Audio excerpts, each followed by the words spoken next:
একটা সম্পর্কে যদি নাম দিতেই হয় তাহলে সেটা দুজনে মিলে দিতে হয়। আর যদি সেই নাম তোমার কাছে অজানাই থাকে তাহলে সে নাম অজানা থাকাই ভালো।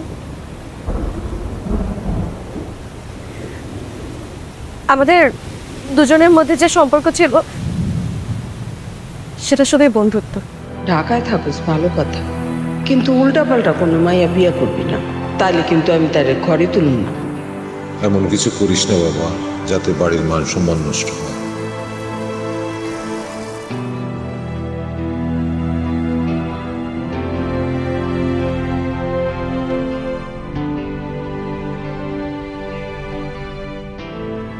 সুন্দর লাগছে তোমাকে।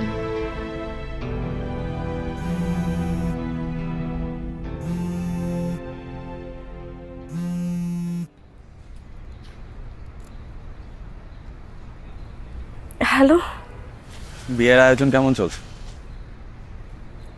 ভালো। বর কেমন তোমার? আমেরিকার সিটিজেন, বয়স 50-55 হবে। একটা মেয়েও আছে, ও লেভেলে পড়ে। না, পছন্দ করো না। কেমন হলে পছন্দ হতো?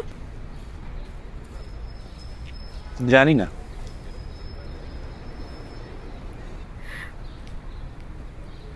এতটুকু বলার জন্যই ফোন দিয়েছো? না, একটা জিনিস জানার ছিল। বলো। সেদিনের কথা মনে আছে তোমার? যেদিন তুমি আমাকে আংটি পরিয়ে দিয়েছিলে। যেদিন তুমি আমাকে নাকফুল দিয়েছিলে। হ্যাঁ। আচ্ছা, সেদিন কি আমাদের মধ্যে বিশেষ কিছু হয়েছিল? ওই দেয়া নেওয়ার সম্পর্কটার কি কোনো নাম ছিল? তোমার কি মনে হয়? জানি না বলেই তো তোমাকে জিজ্ঞেস করছি।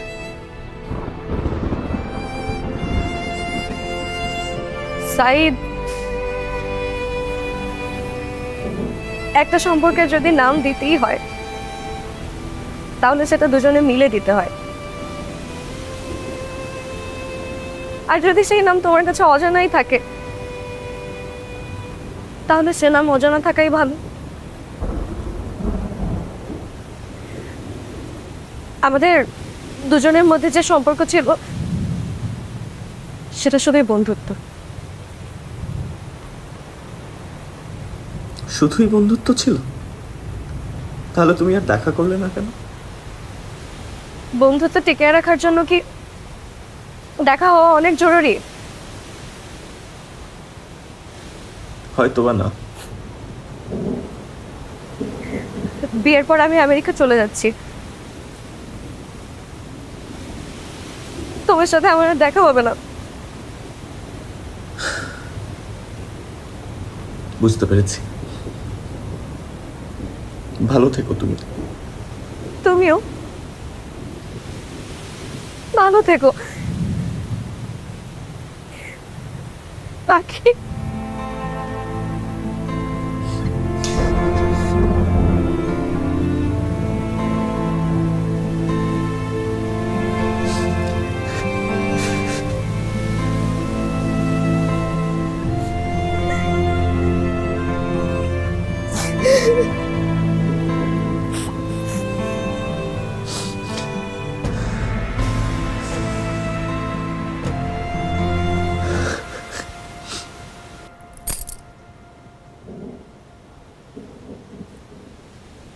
নাকফুল তো অন্তত সরিও না।